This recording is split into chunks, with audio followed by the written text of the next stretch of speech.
A simple delivery, a social media post, and a polarized internet. What felt like a plea for safety and justice quickly turned into a full-blown legal and privacy battle. They just punished me for posting about my sexual assault while DoorDashing. They just fired me, and the police are doing nothing! This is the contested follow-up to the DoorDash Girl saga. On October 12th, 2025, Livy Rose Henderson says she showed up at a customer's residence to deliver food. I reported this to DoorDash over 12 hours ago, and they're supposed to call me back, which is strange because I've reported a couple less serious incidents before, and they called me back within 1 to 2 hours for those reports. So I don't know what's going on there, but I didn't report this to the police last night because I wasn't sure of DoorDash's process for like SA, or if this was even reportable to the police in New York State because he was in his home. According to her account, the front door was wide open, and inside, visible from the doorway, was a man on a couch,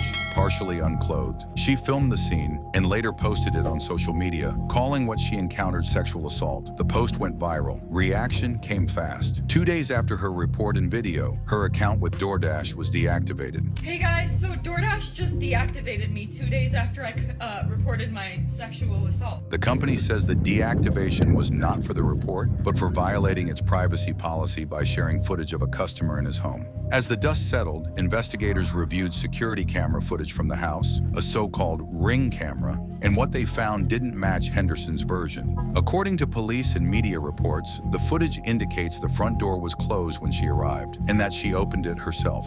Moreover, there is no recorded invitation or any sign the customer asked her inside, which is key because the order was placed as a contactless delivery, instructing the driver to leave the food at the door. The man asked her to leave the food on the doorstep. Now, whether she thought she would knock on the door or call out to the person that might be inside the home, those were not the instructions. So she must have pushed open the door, seen the man. Whether she went inside or not, we don't have footage of that, but according to people that saw the first posted version, she did enter the home and started filming him. But the video she provided us is different. Based on that footage, authorities determined there was no indication the customer committed a crime and no evidence to support her sexual assault claim. In the light of the new evidence, the narrative shifted dramatically. The same driver who sparked outrage now faces serious legal consequences. On November 10th, 2025, Henderson was arrested, charged with 2 felony counts, unlawful surveillance, and dissemination of an unlawful surveillance image. Are you being serious right now? Yeah, dog, she just got arrested and is facing 8 years in jail. Also, rumor that we can now put to bed is, did she or did she not push the door further open, or was it already open? And according to the police, she pushed the door open further to get the shot. So now she is being charged with multiple felonies. Authorities claim she entered a private residence without consent and recorded a person in a vulnerable state, then posted the footage online. Meanwhile, the alleged victim, the customer, has been cleared of criminal wrongdoing, and his account was also banned from the delivery app.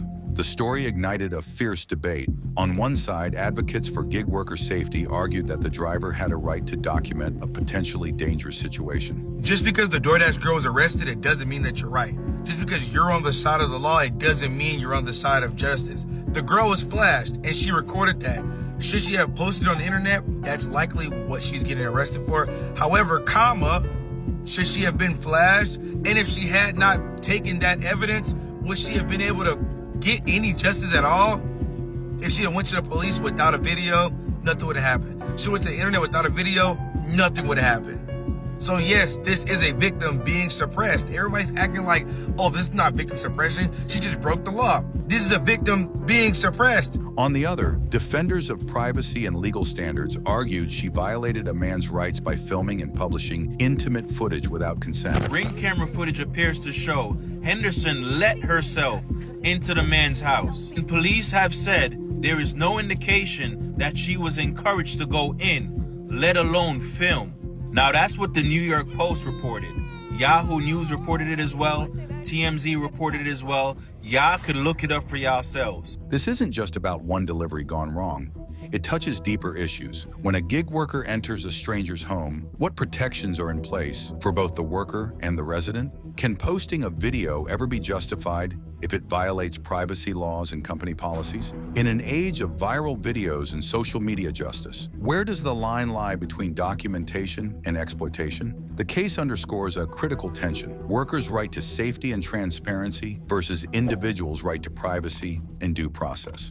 Olivia Henderson, the woman who came onto TikTok shouting to anyone that would listen that she had been assaulted by a customer, has been arrested on 2 felony charges. And listen to the felonies: unlawful surveillance for amusement or profit, and dissemination of surveillance images for sale or publishing. The arrest record from Oswego County, New York says Olivia was arrested on November 10th at 9:46 p.m., was later released and is due back in court on December 4th. I absolutely believe she thought she was going to sue DoorDash when they fired her. Come to find out, being fired from DoorDash was the least of her worries. At the end of the day, footage doesn't lie, but context and intent matter. The door, the delivery, the camera, each element changed the story. In the digital age, one video can spark support or send someone to court. What really happened behind that door? Maybe we'll never know the full truth, but we must keep asking, when does protection become prosecution, and who gets to decide?